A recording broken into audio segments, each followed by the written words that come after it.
Hello everyone, मेरा नाम अभिषेक है। और आज हम एक वीडियो देखेंगे जो अभिजीत चावड़ा जी, जिसमें एक क्वेश्चन का आंसर कर रहे हैं कि क्या डेमोक्रेसी जो है वो इंडिया को सर्व कर रही है कि नहीं कर रही। और मैंने इसको इसलिए चुना है क्योंकि कल ही मैं बात कर रहा था, या जिस जिस जिस टॉपिक पे हम कल बात कर रहे थे उसी में मैं ये बात कर रहा था कि हमारा एक स्पेसिफिक वे ऑफ लाइफ था इन टर्म्स ऑफ एडमिनिस्ट्रेशन, जिसमें कि रिलीजन, साइंस, सोशल नॉर्म्स सारे इंटरट्वाइंड थे। और उस तरीके से हमारा जो सिस्टम था वो चलता था। उसके बाद यूरोपियन कॉलोनाइजेशन हो गया, इंग्लिश इंडिया में आ गए, फिर वो चले गए। और उसके बाद हमने उनका जो सिस्टम जो वो हमें देकर गए थे, हमने वो एज इट इज़ अपना लिया, उनके कॉन्स्टिट्यूशन को ऑलमोस्ट पूरी तरीके से कॉपी करके। और क्या वो पूरी तरीके से हमारे ऊपर ठीक से काम कर रहा है या नहीं कर रहा है, या फिर हमारे पोटेंशियल को 100% ग्रो करने में वो हेल्प कर रहा है कि नहीं कर रहा, लाइक वो कंड्यूसिव है कि नहीं उस चीज़ के लिए। तो इसी मुझे क्वेश्चन ऑलमोस्ट सिमिलर की इज़ डेमोक्रेसी सर्विंग इंडिया, ये क्वेश्चन किसी ने पूछा और मुझे मिल गया, तो मैंने सोचा कि बहुत ही इंटरेस्टिंग होगा उस पर उनका रिएक्शन लेना। तो वीडियो देखते हैं। और लेकिन उससे पहले मैं एक क्वेश्चन पूछना चाहता हूँ। मैंने कल भी क्वेश्चन पूछा था, किसी ने कोई जवाब नहीं दिया। किसी ने हाँ भी नहीं कहा, लेकिन किसी ने ना भी नहीं कहा, तो मैंने सोचा दोबारा पूछ लेता हूँ आज। कुछ लोग कई बार कोई ऐसी इन्फॉर्मेशन या बात करना चाहते होते हैं जो वो पब्लिक प्लेटफॉर्म पे नहीं करना चाहते। तो क्या आप लोगों को ये सही लगता है कि मुझे एक इंस्टाग्राम अकाउंट बनाना चाहिए जिस पे कि ये कोई क्वेश्चन या कोई कोई बात अगर किसी को करनी हो तो वो कोई कर सके? मुझे ये तरीका किसी ने बताया था कि आप ये अगर के इंस्टाग्राम में आई थिंक आप प्राइवेट मैसेज कर सकते हो। मेरे को मुझे इसलिए नहीं पता क्योंकि मेरा अकाउंट है नहीं, मुझे पता नहीं वो कैसे काम करता है, लेकिन I think as far as I know कि आप प्राइवेट मैसेज कर सकते हो किसी को। तो अगर ऐसी कोई नीड है तो मैं अकाउंट बना के उसको शेयर कर सकता हूँ इस चैनल पे। और अगर किसी को कोई कोई इन्फॉर्मेशन देनी है या कोई बात बतानी है तो आप बता सकते हैं वहाँ। एनीवे, वीडियो देखते हैं और फिर बात करेंगे उसके साथ साथ। Good evening, madam. ओह अच्छा, वीडियो पे है। I can't hear you. नमस्ते sir. Hello. Namaste, Koramjari. Kurumjari sir. Well, my question is, it is just my observation, but it seems that the politicians of India are majorly focused on the Hindi-speaking regions of the country. The South seems to be somewhat ignored. The East is entirely ignored. So, in the name of democracy, it seems that the politicians are kind of uplifting only their own kind. So my question is democracy really serving this nation? That is a okay, इन्होंने बहुत ही intelligent question पूछा है। मैं agree करता हूँ कि south और east जो है ना, मेन जो आप नॉर्थ की बात करते हो तो उसमें काइंड ऑफ कॉन्वर्सेशन में नहीं होते। आइदर कुछ होता है वहाँ, कोई मेजर चेंज या कोई शिफ्ट आता है तो वो आपको न्यूज़ मिल जाएगी। बट जनरली वहाँ का मूड क्या है, वहाँ चल क्या रहा है, normal day to day life वहाँ किस टाइप की है, ये बात बहुत कम या लोगों की क्या सोच है वहाँ, इस पे जनरल डिस्कशन एक रेगुलर बेसिस पे नहीं होती जितनी नॉर्थ के बारे में होती है। और मेरा ओपिनियन ये है, इसका मेजर रीज़न है लैंग्वेज का डिफरेंस। क्योंकि लाइक बहुत हाई डिफरेंस है। लोग वहाँ ऑलमोस्ट बिल्कुल बोलते ही नहीं हैं हिंदी और समझते भी नहीं हैं। तो इसलिए अनलेस कि उनका कोई कनेक्शन हो नॉर्थ से, कोई बिजनेस या ट्रिप या जॉब किसी न किसी तरीके का, तो बहुत सारे लोग हैं जिनको वहाँ हिंदी समझ में भी नहीं आती। और हमको ऑफ कोर्स नॉर्थ में उनकी लैंग्वेज नहीं समझ में आती। तो आई गेस ये लैंग्वेज डिस्कनेक्ट इसका एक रीज़न है। और एक चीज़ और मैंने रियलाइज़ की, मैं थोड़ा शायद क्रेडिट नहीं दे रहा था डेमोक्रेसी को अप अंटिल जस्ट नाउ, जब इन्होंने बात की कि क्या ये सर्व कर रही है। मेरे को रियलाइज़ हुआ कि डेमोक्रेसी एटलीस्ट अगर एक उसका पॉजिटिव फैक्टर ये है कि वो रिप्रेजेंटेशन दे रही है सबको इक्वल, क्योंकि सबका इक्वल वोट है। तो चाहे कोई इंडिया के किसी भी गांव, किसी भी कोने में बैठा हो, किसी भी लाइक किसी और मामले में सिग्निफिकेंट रीजन हो या ना हो, जगह हो या ना हो, इंसान सिग्निफिकेंट हो या ना हो, एटलीस्ट वोट उसके पास भी एक ही है। तो इस तरह से एक तरह की इक्वालिटी प्रोवाइड करती है among the people democracy. A very profound question.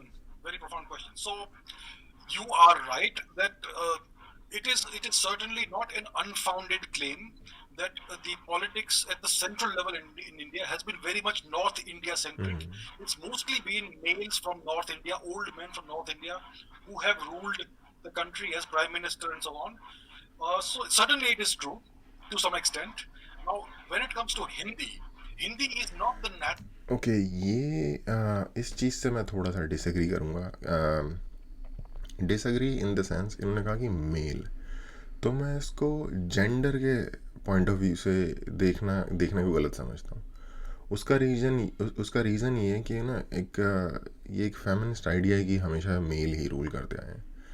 पहली बात तो इंडिया इसका एक अपवाद है, क्योंकि आपको इंडिया में 70s से ही एक फ़ीमेल प्राइम मिनिस्टर देखने को मिल जाती है, जिन्होंने कि आई गेस ज़्यादा बेटर सर्व किया था इन कंपैरिजन टू बहुत सारे मेल, और बहुत सारे स्टेट्स में फ़ीमेल चीफ मिनिस्टर्स रहे हैं। इनफैक्ट साउथ में, तमिलनाडु में बहुत लंबे समय तक जयललिता थी, बंगाल में आई थिंक झांसी हैं क्वेश्चन करने वाली लेडी इनका, या असम या बंगाल या त्रिपुरा, ये 3 स्टेट्स से मुझे लगता है शायद ये होंगे। वहाँ पे अभी भी फीमेल चीफ मिनिस्टर है। दिल्ली में शीला दीक्षित की गवर्नमेंट थी बहुत लंबे समय तक, राजस्थान में वसुंधरा राजे की गवर्नमेंट थी, तो जम्मू कश्मीर में मुफ्ती मोहम्मद सईद की जो बेटी हैं महबूबा मुफ्ती, उनकी गवर्नमेंट थी। तो बहुत सारे एग्जांपल मिल जाएंगे आपको। इंडिया जैसी कंट्री जो कि अभी भी थर्ड वर्ल्ड कंट्री कंसीडर की जाती है, और डेमोक्रेसी यहाँ पे लाइक काइंड ऑफ इम्पोर्टेड चीज़ है, लेकिन फिर भी हम रिप्रेजेंटेशन दे रहे हैं। मुझे नहीं लगता कि ये कोई जेंडर इशू है। national language for India. It is spoken by just a small percentage of Indians, and yet it was imposed upon India by Mr. Nehru because he liked it, and so on. What really needs to happen is that every single state language needs to be given equal priority. I would say that the education system should be such that you need to have a 2-language system, and education should actually be in the mother tongue, whether it is in Manipur, whether it's in Tamil Nadu, Andhra Pradesh, Telangana, wherever it is.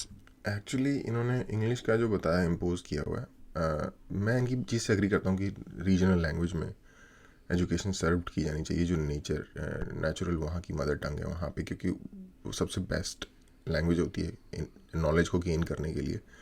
ये totally agreed है, but English kind of एक tool के तौर पे सर्व भी करती है, जो पूरी कंट्री को लिंग्विस्टिकली कनेक्ट करती है एक दूसरे के साथ कम्युनिकेट करने के लिए, क्योंकि बहुत सारे पार्ट ऐसे हैं जो फॉर्चुनेटली और फॉर अनफॉर्चुनेट रीजंस किसी लोकल लैंग्वेज जैसे हिंदी, जो कि सबसे ज़्यादा बोली जाने वाली लैंग्वेज है इंडिया की, इसलिए नहीं, मेरी भी मदर टंग हिंदी नहीं है बेसिकली, तो मैं कोई इस बायस से नहीं आ रहा, लेकिन for what ever reason Hindi largest level पे बोली जाने वाली लैंग्वेज है। तो पर बहुत थोड़ा अनफॉर्चुनेट है सुनना, लेकिन इंडिया के बहुत सारे बड़े रीजन में, स्पेशली साउथ में, लोग हिंदी बोलना डिटेस्ट करते हैं हिंदी बोलने को। बड़े बड़े आंदोलन हो चुके हैं इस बात पे कि हमें हिंदी नहीं बोलनी। उनको इंग्लिश बोलनी पसंद है, हिंदी बोलनी पसंद नहीं है। तो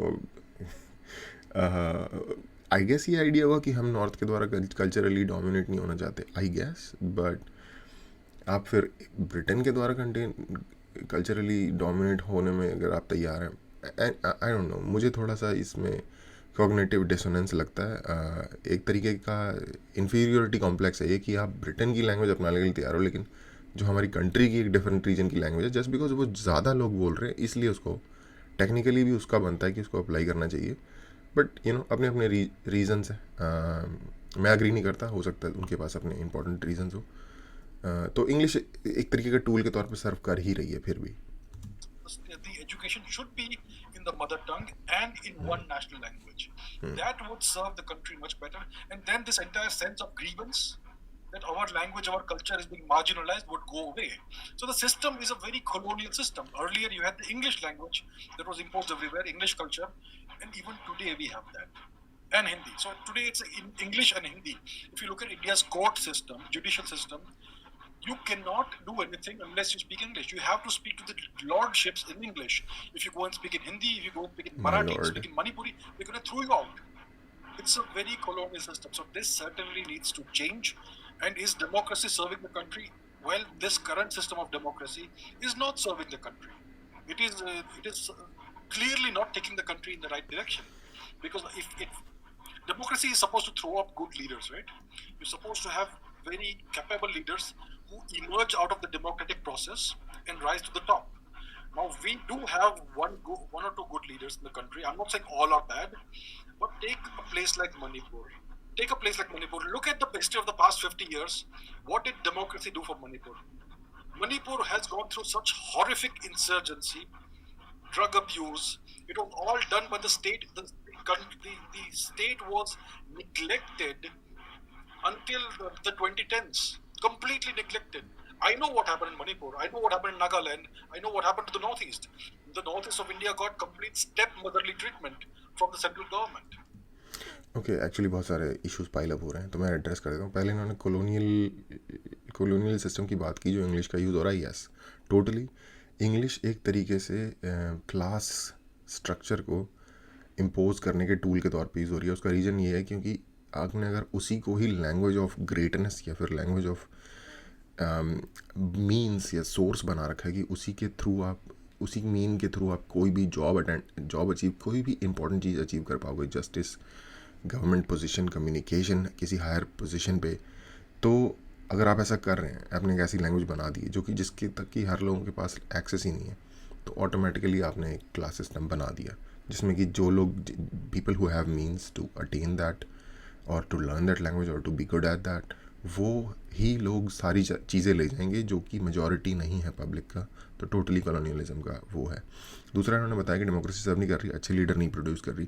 डेमोक्रेसी एक्चुअली कोई इसके बारे में एक बात ये है कि मैं खुद इस चीज़ में थोड़ा सा अनडिसाइडेड हूँ. पर डेमोक्रेसी के बारे में ये कहा जाता है कि it's not the best system but it's the best we have so far. तो मैं काइंड ऑफ उससे अग्री करता हूँ कि ओके इसने बहुत अच्छे लीडर नहीं प्रोड्यूस किए बट कुछ अच्छे लीडर प्रोड्यूस किए. इंडिया की डाइवर्सिटी और वास्टनेस जो है उसके में आई डोंट नो क्या दूसरी चीज़ बेटर सर्व कर पाएगी जिसके साथ बाकी सारे लोग भी अग्री करें. क्योंकि सबका अग्री करना आई गेस एक आई मीन ग्रुप वाइज मैं कह रहा था. हालांकि मैं ग्रुप पॉलिटिक्स के अगेंस्ट हूँ लेकिन फिर भी आपको लोगों के सेंटिमेंट्स और उनकी भावनाओं को ध्यान में रखना होता है जहाँ तक कि उनके अधिकारों का सवाल है. और आई डोंट नो, सॉरी मैंने वेस्ट बंगाल गैस किया था बट शायद ये मणिपुर से, I don't know. They put in place various chief ministers who were just looting the state. I'm not taking names, but I would say that. So yeah, this form of democracy is a fake democracy. It's not real, true representative democracy. You are allowed to vote once in 5 years, but you're not allowed to participate in the democratic process. So things need to change. We need a better system. So it's a very Yes, good right. point. that you So talking about this, since India is such a diverse culture, is democracy like can be served for long term? I think democracy is something that certainly can benefit the country if it is implemented properly. Right now, it is not being implemented properly. It's not a real democracy. It's just a pretend democracy. That is why we're not getting the empowerment of the people at the grassroots level. Because see, if you have some problem in your house, in your locality, and if you go and approach your chief minister or your local MLA, they're gonna just ignore you. So that is not democracy. In democracy, they are supposed to help you, right? Whenever you have any problem. So they, okay ये है बात कि okay अब हम कहीं पहुंच रहे हैं. आई गेस ये चीज़ क्लैरिटी दे रही है कि यस एक्चुअली डेमोक्रेसी इंडिया के सिचुएशन में सूट करता है. और मुझे सर्टनली एक मेंटल क्लैरिटी आई है कि यस करता है बट उसका इम्प्लीमेंटेशन ठीक से नहीं हो पाया अभी तक. अब उसका तरीका क्या है? उसका तरीका ये है चीज़ करते करते बेटर बनती है. लोग बनते बनते बेटर बनेंगे. मुझे लगता है शायद इम्प्लीमेंट ना होने का एक बहुत बड़ा रीज़न ये है कि इंडिया में लोग इतने ज़्यादा एजुकेटेड नहीं थे अब तक. उनको अपने राइट्स का रियलाइज़ नहीं था, और लोग सोचते थे यार किसी तरीके से जुगाड़ लग जाए, कोई काम हो जाए, हाथ जोड़ रहे हैं नेताओं के आगे आगे, चक्कर पीछे मार रहे हैं, डर रहे हैं। ऐसी मेंटालिटी माइंडसेट से जी रहे थे अब तक सो फार लोग, अभी भी शायद जी रहे हैं बहुत बड़ी मेजॉरिटी, लेकिन ये चीज़ चेंज होनी एटलीस्ट शुरू हो रही है। The entire system is built in such a manner that there is no. मैं जितनी भी अरविंद केजरीवाल को नापसंद करता हूँ, एटलीस्ट उसने ये चीज़ दिखाई है कि कोई बंदा डेमोक्रेसी होने की वजह से फ्रॉम नोवेयर सरफेस पे आ सकता है, और लोग उसको चुन लेंगे क्योंकि लोग ऑलरेडी स्टेटस को से बहुत ज़्यादा फ्रस्ट्रेट हो रखे हैं। तो उसकी सारी कमियों के बावजूद उसने एक ये अच्छी चीज़ लोगों के कॉन्शियंस में इंट्रोड्यूस कराई है, या आपके एग्जिस्टेंस ने लोगों के कॉन्शियंस में ये चीज़ इंट्रोड्यूस कराई है, ये क्रेडिट उनका बनता है देना। Real democracy. There is no. The people are not really benefiting from this. Only the politicians are benefiting, right? So that is what needs to change. It is constructed. The system is constructed in a manner that only benefits the political class. It completely marginalizes the common citizen. Okay, I agree.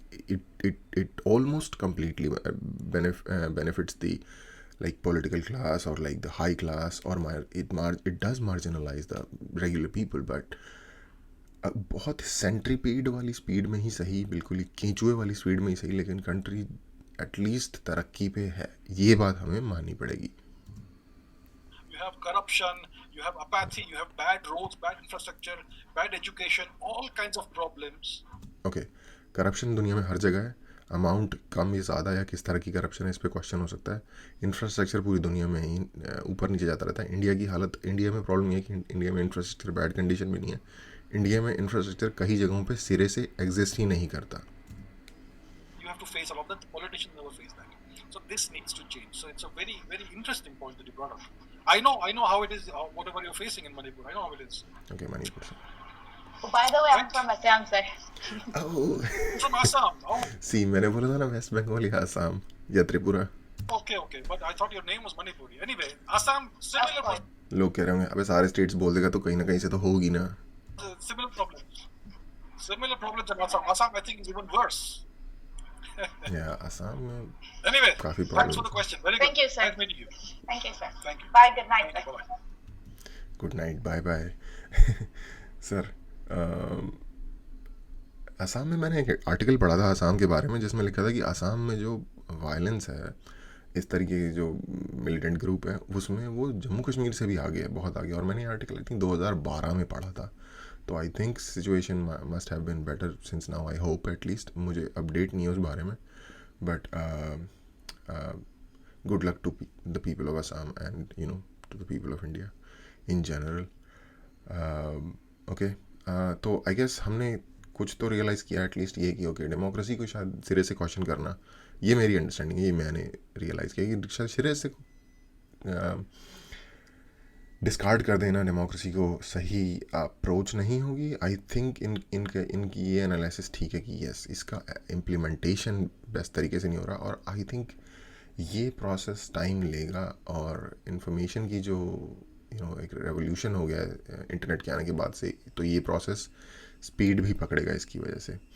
तो hopefully आपको कुछ interesting जानने को मिला होगा। आज के लिए इतना ही, देखने के लिए थैंक यू।